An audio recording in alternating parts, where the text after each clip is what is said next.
নমস্কার, জয় মা তারা, জয় গুরু বামদেব। আশা করি সবাই ভালো আছেন, সুস্থ আছেন।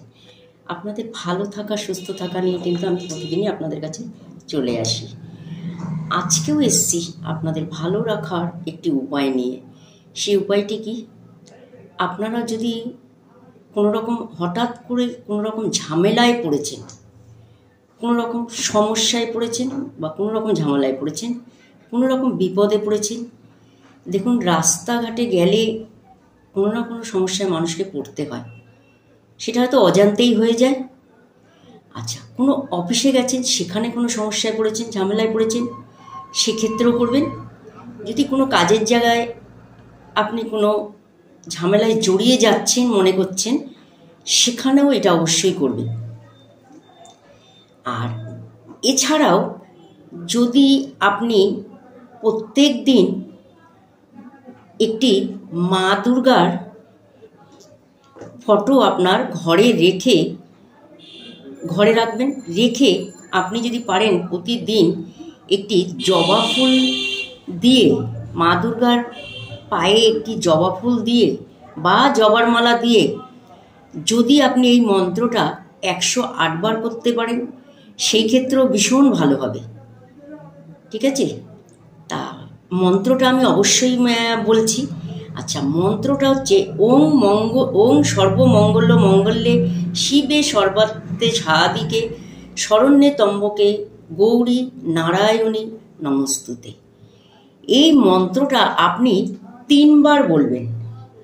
এই মন্ত্রটা আপনি 3 বার বলবেন। যদি কোনো শুভ কাজে আপনি যাচ্ছেন, যাতে আপনার শুভ কাজটা যাতে সম্পূর্ণ হয়, তখনও এই মন্ত্রটা 3 বার বলবেন বেরোনোর সময়। আর যদি কোনো আপনি ঝামেলায় জড়িয়ে গেছেন, কোনো ঝামেলায় পড়ে গেছেন, কোনো সমস্যায় পড়ে গেছেন, হঠাৎ করেই পড়েছেন বা দীর্ঘদিন ধরে ফেস করতে করতে হঠাৎ করে আজকে এই ঝামেলায় সম্মুখীন হয়ে গেলেন, তাহলে এই মন্ত্রটাই আপনি আবার 3 বার বলবেন। ইমিডিয়েটলি যখন প্রয়োজন হবে তখন আপনি 3 বার বলবেন এই মন্ত্রটা। ঠিক আছে? আবারও বলছি, ওং সর্বমঙ্গল মঙ্গলে শিবে সর্বাত্মে সাদিকে শরণ্যে ত্র্যম্বকে গৌরী নারায়ণী নমস্তুতে। এই মন্ত্রটা পাঠ করবেন। রাস্তায় বেরোনোর আগেও করবেন, যদি বেরিয়ে বিপদে পড়েন তাও করবেন। আর যদি আপনি আপনার ঠাকুরের আসনে বসে, ঘরে বসে আপনি 108 বার এই মন্ত্রটা বলতে পারেন, তাহলে কিন্তু আপনার কোনো রকম বিপজ্জনক ফাড়া, চোট, আঘাত, অ্যাক্সিডেন্ট এটা কিন্তু কখনোই হবে না, আপনি যদি এই মন্ত্রটা পাঠ করতে পারেন। কারণ এই মন্ত্রটা কিন্তু ভীষণ পাওয়ারি মন্ত্র। মঙ্গল যদি আপনার ডিস্টার্ব থাকে, তাহলে কিন্তু আপনি এই মন্ত্রটা পাঠ করতে পারেন।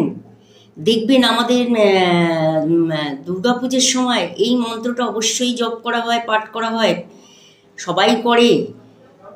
কারণ এটা হচ্ছে আরাধ্য মন্ত্র, যেটা মা দুর্গার সামনে করলে এটা কিন্তু আপনার যে কোনো কোর্ট কেস বলুন, পুলিশ কেস বলুন, বা আপনি কোনো বড় একটা ফ্যাসাদে বা সমস্যায় পড়ে গেছেন, সেখান থেকে বেরোতে পারছেন না, সেই ক্ষেত্রে বলুন, বা যে কোনো ক্ষেত্রে যদি আপনি এই মন্ত্রটা করতে পারেন, ভীষণ পাওয়ারি মন্ত্র, এর ভীষণ ক্ষমতা। এ আপনার কনফিডেন্স লেভেল বাড়িয়ে দেবে, আপনার মানসিকতার জোর বাড়িয়ে দেবে, এবং লড়বার যে শক্তি, লড়বার মানসিকতার জোর, যে লড়বার শক্তি, সেটাও বাড়িয়ে দেবে। যারা মনে করছেন দিন দিন ভেঙে পড়ছেন, তারা অবশ্যই এই মন্ত্রটা জপ করবেন, প্রতিদিন করবেন। ঠাকুরের সামনে বসে আপনারা করবেন 108 বার।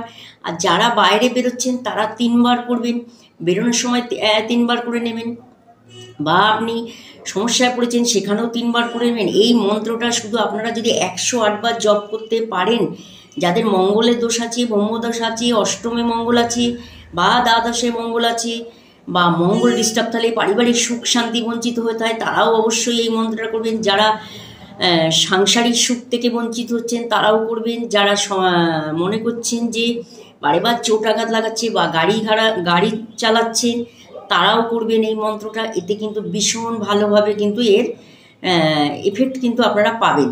ঠিক আছে? আবারও বলে দিচ্ছি মন্ত্রটা, ওং সর্বমঙ্গল মঙ্গলে শিবে সর্বাত্মে সাধিকে শরণ্যে ত্র্যম্বকে গৌরী নারায়ণী নমস্তুতে। এই মন্ত্রটা অবশ্যই পাঠ করবেন। 108 বার করতে পারলে, মহিলারা যদি ঘরে বসে 108 বার করতে পারেন, সুখ শান্তির থেকে আপনারা যে বঞ্চিত হচ্ছিলেন পারিবারিক থেকে, তারা কিন্তু ভালো থাকবেন। অনেক মহিলারা আমাকে ফোন করেন, বয়স্ক মা জেঠি কাকিমারা, তাদের উদ্দেশ্যে বলবো আপনারা অবশ্যই এই মন্ত্র জপ করে কিন্তু ভালো থাকতে পারেন। মন্ত্রটা একটু লিখে নেবেন, লিখে নিয়ে আপনারা প্রতিদিন জপ করবেন। দেখবেন একটা জপের মধ্যে যদি আপনি থাকতে পারেন, দেখবেন মানসিক শান্তি পাবেন। একটা টাইমে কিন্তু আমরা মানসিক শান্তির জন্য ভগবানের শরণাপন্ন হই, তাই না? তখন কিন্তু আপনারা এই মন্ত্রটা জপ করেন, মানসিক শান্তি পাবেন এবং শারীরিক শান্তি পাবেন। এবং যারা শরীর নিয়ে ভুগছেন, যারা রোগে ভুগছেন, তারাও কিন্তু অবশ্যই মন্ত্রটা করবেন। ভীষণ পাওয়ারি মন্ত্র। ঠিক আছে, ভালো থাকবেন, সুস্থ থাকবেন, সকলকে ভালো রাখবেন। নমস্কার।